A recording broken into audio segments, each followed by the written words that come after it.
السلام علیکم.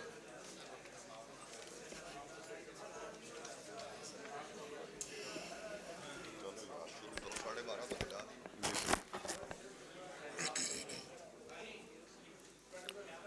بسم اللہ بسم اللہ الرحمن الرحیم. اکادمی ادبیات پاکستان کی طرف سے آپ سب احباب کو میں خوش آمدید کہتا ہوں. ہمارے آج کے مہمان عرفان صدیقی صاحب ہیں.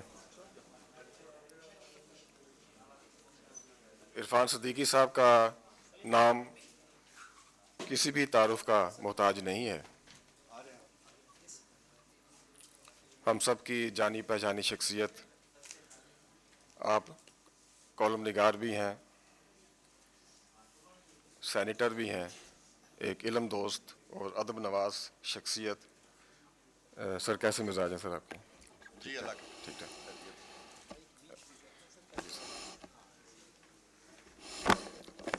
سر آج کے سیشن کی نوعیت ایسی ہے کہ آپ کے بہت سے انٹرویوز ہوئے ہوں گے، لیکن بچپن کے حوالے سے کوئی ایک خصوصی نشست جس طرح یہ آج کے سیشن کا موضوع ہے، تو ہم سب یہ چاہتے ہیں کہ آپ ہمیں اپنی بچپن کی یادوں میں شریک کریں. وہ کیا تربیت تھی، کیا ماحول تھا آپ کی ابتدائی تعلیم کے حوالے سے، کہ اس میں جو آپ کا ایک تعلق کتاب سے اور لفظ سے اور ادب سے جو تعلق بنا، اس کے حوالے سے اس کا احوال آپ ہمیں عنایت کریں. تو اب آپ کے پاس. بسم اللہ الرحمن الرحیم. بہت شکریہ عاصم، اور بہت شکریہ ڈاکٹر خشک صاحب، آپ نے مجھے یہ موقع دیا. اور بہت ہی عزیز بچوں، السلام علیکم آپ کو بھی، اور جو احباب تشریف فرما ہیں ان کو بھی.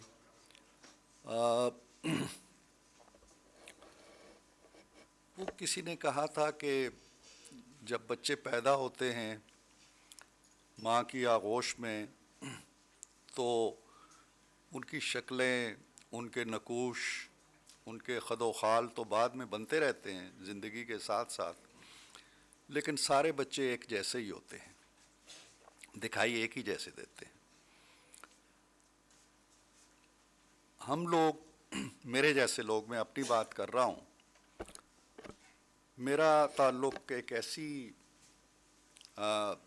ایک ایسے گھرانے سے کہہ لیجئے جس میں دیہات کا گھرانہ تھا. دیہات میں ہم رہتے تھے، گاؤں تھا یہیں پنڈی سے کچھ میل دور.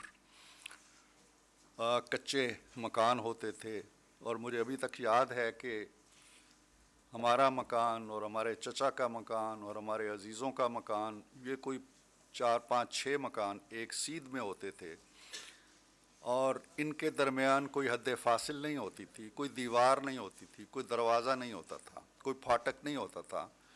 ہم جب رات کو اپنی چارپائیاں ڈال کے صحن میں سوتے تھے تو پہلی چارپائی سے لے کے آخری کونے کی چارپائی تک ایک دوسرے کو دیکھ سکتے تھے اور اونچی آواز میں بات بھی کر سکتے تھے، تینوں یا چاروں خاندان.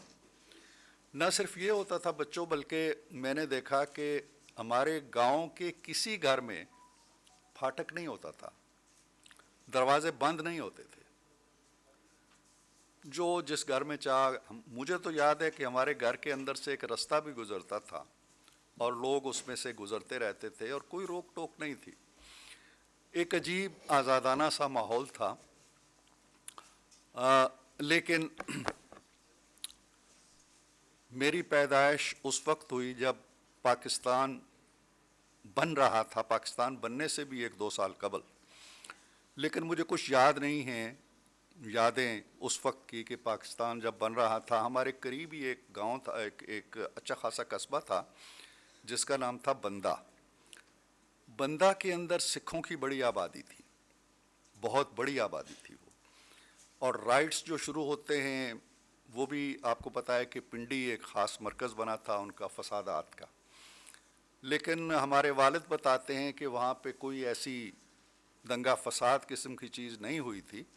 سکھوں کو آزادی کے ساتھ وہاں سے نکلنے دیا گیا، لیکن بعد میں جو ان کے گھر رہ گئے وہاں لوٹ مار ہوتی رہی اور دیر تک ہوتی رہی۔ مجھے وہ کچھ یاد نہیں ہے۔ ہمارے والد رسمی تعلیم انہوں نے کوئی حاصل نہیں کی تھی، لیکن چند اساتذہ سے انہوں نے کسب فیض کیا تھا، اور وہ اردو کے، فارسی کے، عربی کے اور پنجابی کے بہت عمدہ شاعر تھے، اور بڑا عبور حاصل تھا۔ ان کی کتابیں میں دیکھا کرتا تھا اپنے گھر کے اندر بھاری بھرکم، تو مجھے حیرت ہوتی تھی کہ انہوں نے اسکول میں تو پڑھا نہیں ہے، لیکن یہ اتنا سارا کچھ کیسے حاصل ہو گیا۔ دوسرا ان کا شعبہ تھا خطاطی، کتابت، جو ان کی روزی کا بھی وہ حکمت بھی کرتے تھے۔ یہ دو چیزیں تھیں ان کی روزی کمانے کے ذرائع۔ خطاطی میں انہوں نے اپنے وقت کے سب سے بڑے جو کاتب گنے جاتے ہیں، خطاط گنے جاتے ہیں، عبد المجید پروین رقم، ان سے خطاطی کا علم حاصل کیا، تربیت حاصل کی لاہور میں۔ اور وہ پروین رقم کے قصے بھی سنایا کرتے تھے۔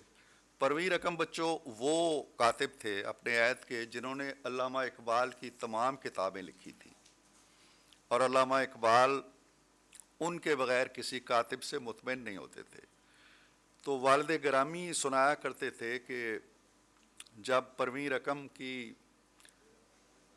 آنکھیں دیکھنے کے کوئی بہت زیادہ باریک بینی کے لائق نہ رہیں، تو ایک دن انہوں نے علامہ سے کہا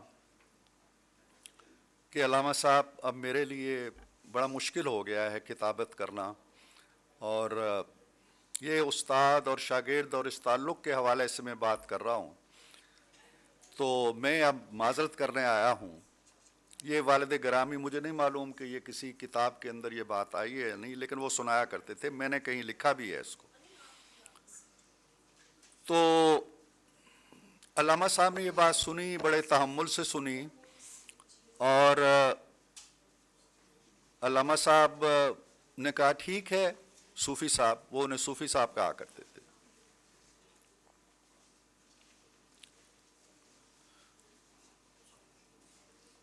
تو انہوں نے کہا کہ صوفی صاحب بالکل ٹھیک ہے، کوئی بات نہیں۔ تو صوفی صاحب تھوڑے حیران ہوئے، انہوں نے کہا میں نے اتنی بڑی بات کہہ دی ہے اور علامہ صاحب نے ایسے کہہ دیا ہے جیسے وہ پہلے سے تیار بیٹھے تھے کہ کسی اور سے میں کام کراؤں۔ تو انہوں نے جب حیرت سے دیکھا علامہ کی طرف، تو علامہ کہنے لگے یہ تو کوئی بات ہی نہیں ہے صوفی صاحب، آپ کتابت ترک کر دیں، میں شاعری ترک کر دوں گا۔ یہ بات وہ بار بار مجھے سنایا کرتے تھے۔ تو پھر انہوں نے کہا جی کہ نہیں ٹھیک ہے، جب تک میں کر سکتا ہوں لکھوں گا۔ ہمارا جو گھر کا ماحول تھا اس میں آسودگی کا لفظ پتہ نہیں بچے سمجھیں گے یا نہیں سمجھیں گے، لیکن یہ ہے کہ ایک طرح کا غریبانہ ماحول تھا۔ اتنا غریبانہ تھا کہ جب روزمرہ کی ضروریات درپیش ہوتی تھیں تو اس میں بھی ہمیں بعض اوقات مشکلات پیش آتی تھیں۔ میری والدہ کا تعلق ایک علمی گھرانے سے تھا، ان کے والد استاد رہے، ہیڈ ماسٹر رہے، اور مولانا نعیم صدیقی ایک بڑا نام ہے، وہ اس فیملی سے تعلق رکھتی تھی۔ مولانا نعیم صدیقی ان کی والدہ کے بھائی تھے، یعنی میری والدہ کے ماموں تھے۔ تو نعیم صاحب سے بھی بچپن میں ہی میرا ملنا جلنا، آنا جانا بہت قربت رہی۔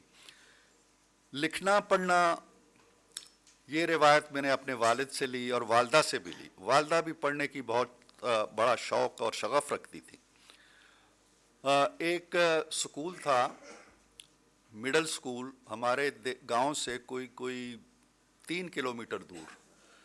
تو مجھے یاد ہے ہم صبح ایک بستہ ہوتا تھا جس میں تختی بھی ہوتی تھی لکھنے والی، ایک سلیٹ ہوتی تھی لکھنے والی، اور ان چیزوں کو باندھ بوند کے، اور ایک چھوٹی سی پوٹلی ہوتی تھی جس میں کبھی کوئی روٹی ہوتی تھی، کبھی کوئی اچار کی پھانک ہوتی تھی، کبھی کچھ ہوتا، اس طرح کی چیزیں لے کے وہ سارا سفر ہم پیدل طے کیا کرتے تھے۔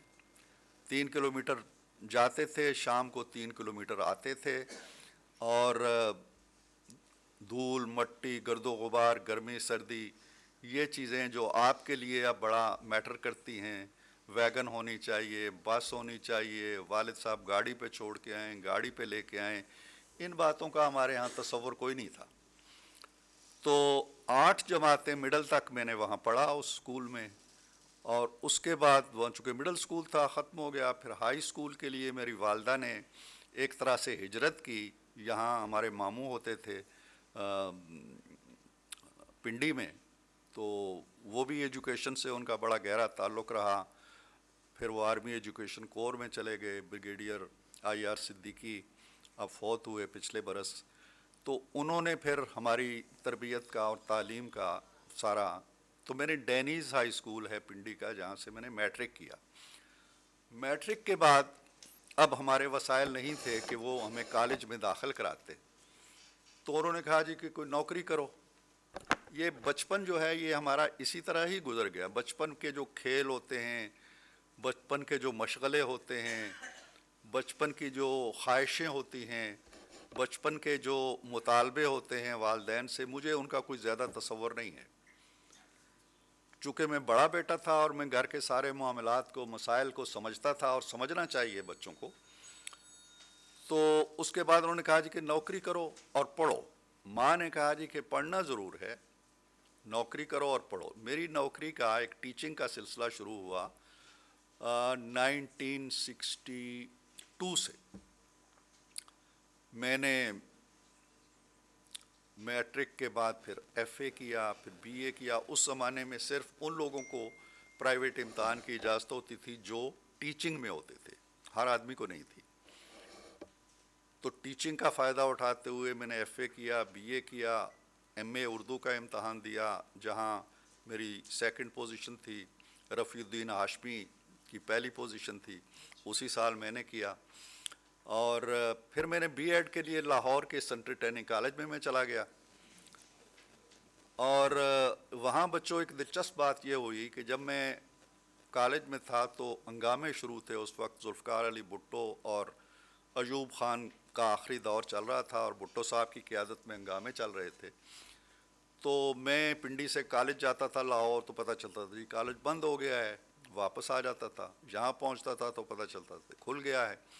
تو اس کھلنے بند ہونے کے چکر میں جب لاسٹ میں ہمارے داخلے جانے لگے تو پتہ یہ چلا جی کہ میرا داخلہ حاضریاں کم ہونے کی وجہ سے رک گیا ہے۔ 3-4 لوگ اور بھی تھے۔ میں نے ہمارے ایک بڑے اچھے پروفیسر ہوتے تھے اختر الحسن بٹی صاحب، ان کے پاس میں گیا تو وہ مجھے لے گئے۔ اے ایچ سید، الطاف حسین سید، بڑے معروف ایجوکیشنسٹ ہوتے تھے، ان کے پاس لے گئے۔ تو سید صاحب کہنے لگے نہیں اب اس کا کرو گے تو باقی 3 کا بھی کرو گے۔ انہوں نے کہا جی باقی کا بھی کر دیں، اس کا بھی کر دیں، یہ تو بڑا اچھا اسٹوڈنٹ ہے۔ اینی ہاؤ وہ داخلہ چلے گئے جی۔ اس کے بعد میں نے کہا کہ اب سیریسلی پڑھنا ہے۔ تو بچوں میرا زندگی کا سبق یہ ہے کہ جب آپ سنجیدگی کے ساتھ اور پکے پختہ ارادے کے ساتھ ایک کام کرنے پہ تل جاتے ہیں نا، تو اللہ تعالیٰ آپ کی بہت مدد کرتا ہے۔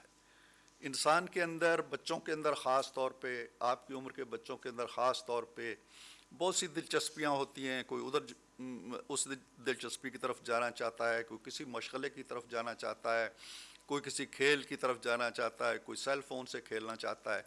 لیکن اگر آپ یہ جانیں کہ اس وقت آپ کے لیے سب سے بڑی ترجیح کون سی ہے، سب سے بڑا کرنے والا کام کون سا ہے، وہ ہے آپ کی تعلیم، اور اس پہ پوری توجہ دینا۔ باقی ساری اضافی چیزیں وہ رہ جائیں گی، تعلیم آپ کو قدم بقدم آگے لے کے جائے گی۔ تو میں نے